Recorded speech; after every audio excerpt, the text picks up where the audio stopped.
Hat was having breakfast. He was eating toast and marmalade. Eat your fucking cornflakes, you cocksucker! Listen, cunt, I'm tired of your meddling. Just like Love Me Tender and most of the CGI series, Sodor's Legend of the Lost Treasure is overrated and not good. I've seen this movie multiple times since it has come out, but let's do a rewatch here today, exposing just how objectively dumb this movie is. Yeah, I know, you're already offended, but I know you're a good piggy and will defend the CGI slop with all your might. Right now, we don't care. Let me tell you something. We don't care. Jerry. Oh, and just like the CGI series and The Adventure Begins, this movie further ruins Henry's character in CGI. Thankfully, CGI Henry is not canon, in my head at least, at all whatsoever. Alright, getting into the movie starts out with Thomas and Bertie racing. So creative and not at all reused. Yeah, no. And this scene shows off even more of Sodor's stupidity in the CGI series. Thomas and Toby traveling on the same track directly towards each other. The drivers, firemen and signalmen, and station masters are useless in this era. Within a few minutes, we are introduced to one of the most annoying characters in the brand's history, Marion. She sucks and massively hurts this movie. So the small railway engines are introduced. With the use of what looks like fairy dust magic, Marion, being as stupid as she is, questions if the engines are even real, and if they're made of magic. She then comes to the conclusion that the little engines are indeed magical, and make your wishes come true. Oh, Donald and Douglas are back, but their only good appearance of the CGI series is indeed in this movie. You know why? Because they don't do anything, and it's not Love Me Tender or Emily in the Middle, which are both atrocious episodes.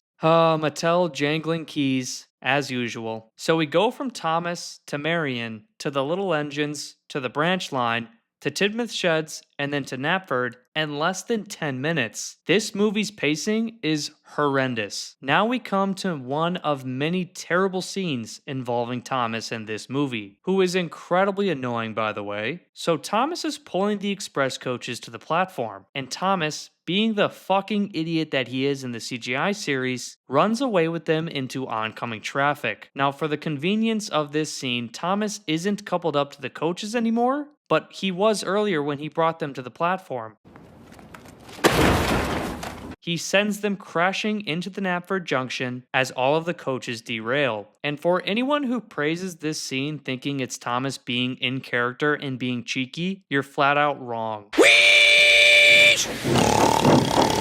This is Thomas being purely reckless and stupid. Being cheeky is telling Gordon or Henry that they're lazy, fat, and need exercise. Not this. Now we cut away again to Marion, who can't believe that there are two Olivers working on the island of Sodor. Marion is the dumbest fucking character this island has ever seen. She wastes the movie's screen time and potential, and like I said, she heavily hurts it. She then reiterates that the little engines are indeed magical, because they turned Oliver from a steam engine into a construction vehicle. Hey Andrew Brenner, your Marion side plot? It sucks. Do better. For someone who is praised a lot by the fans, and way too much as well, he has, and is responsible for, so many awful story points across his time.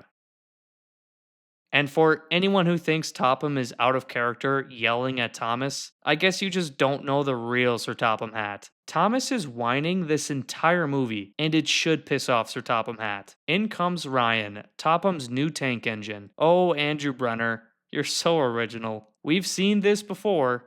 We all know who Stanley is. Here comes Thomas, whining and crying for the second time, and this time it's to the little engines. Let's have a Thomas crying counter, shall we? Never Overlook a Little Engine is really bad as well. Nothing compares to the OG music from the classic series and how it was tastefully done. And if you want to talk about movies, He's a really useful engine for Magic Railroad is how it's done. The silly animation scenes are jarring and distracting. It really makes it feel like some Teletubby-ass toddler show. And what is this fruity-ass animation scene? You look at what Thomas was in 1984, and then you see this shit? Yeah, it's garbage, and it always will be.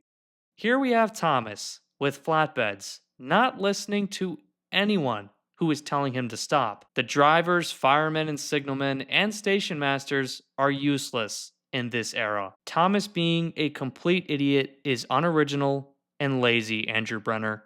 It's already been done, and you already did it in this movie. Do you not remember the prior scene at Knapford Station? Thomas is a complete child in this movie and in the CGI series.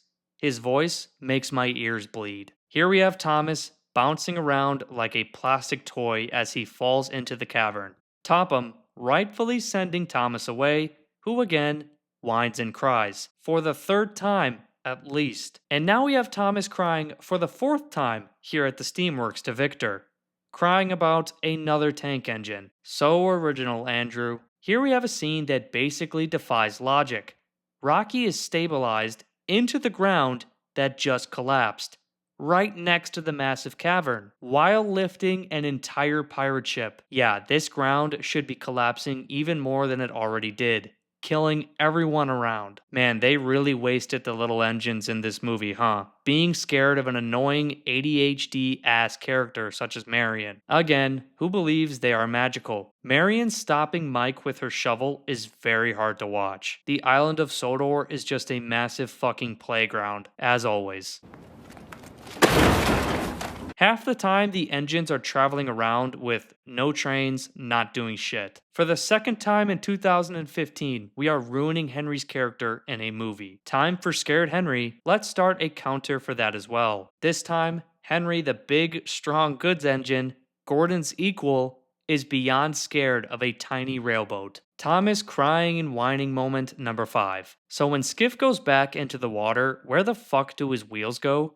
And how does Sailor John get them back on? Now time for some real mental fuckery. The bad coal causes sparks from Ryan's funnel to land on dynamite in his train. Now it only does so because it has to for the movie's lazy convenience. Only one crate of dynamite is opened up, and just so happens to be the one that is affected. Ryan shunts the trucks backwards, not knowing where they're going to go, like an idiot. Marion then stops the trucks, thinking it's something magical, of course. Then launches the dynamite into the air.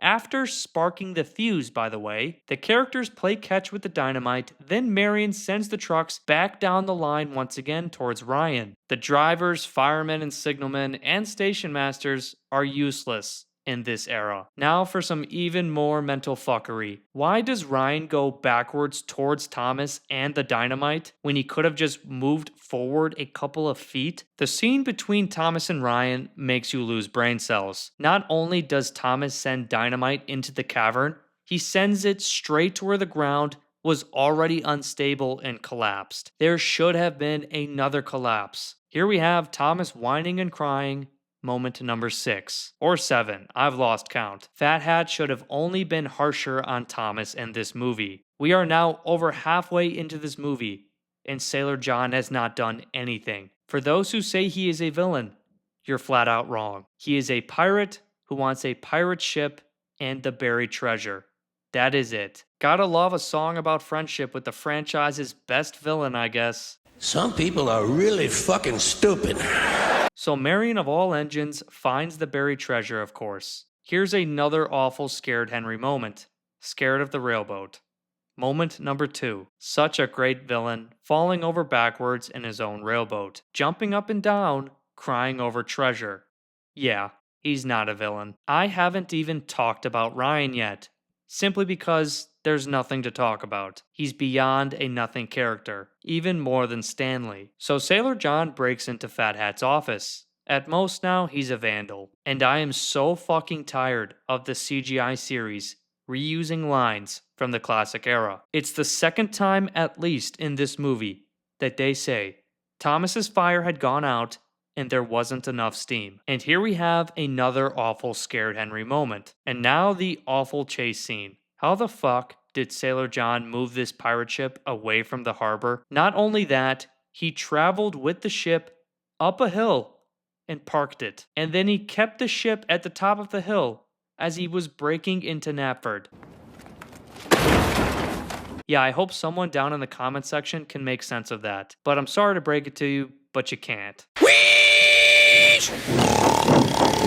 Oh boy, the little engines. The awful song has come back into play. Ultimately, it does nothing. So now the rope, I guess, magnetically connects to Ryan's buffer? Yeah, that makes sense. Talk about more plot convenience. This entire movie is plot convenience after plot convenience. So the scene everyone talks about in my comment section, Sailor John attempting to blow Thomas up. Right now, we don't care. Let me tell you something. We don't care. Jerry. In reality, Sailor John only would have blown himself up, not Thomas. If Sailor John is in the area of Thomas where the dynamite's going to hit, he's the only one getting hurt. Not only that, he drops the dynamite. He's not a villain, he's just an idiot in this scene. Yeah, so that's the movie. It's 25% Marion's ADHD, 50% Thomas crying and whining, 5% Henry being a scared child, and the last 20% is whatever garbage that's left, including the horrendous musical segments. This movie is filled with stupidity to accidentally move the plot and story forward. The biggest example is basically everything Thomas does, derailing the coaches to not listening to anyone around him as they tell him to stop, basically regressing into a dumber, worser version of his own character. Thomas is so beyond out of character in this movie, actually. It's painful to watch. Not only that, he's a legit child. This movie is clearly aimed at even a younger audience than the classic series. Its ADHD pacing says it all, along with some of the most childish dialogue that we have ever seen come from Thomas the Tank Engine. This movie is the equivalent of using a laser to keep the attention of a cat, and I guess for all you people, it worked. I can watch the classic series every day. I will never watch this garbage movie ever again in my life. It's not Thomas the Tank Engine, and no matter what you guys say, it won't change the fact that it never will be.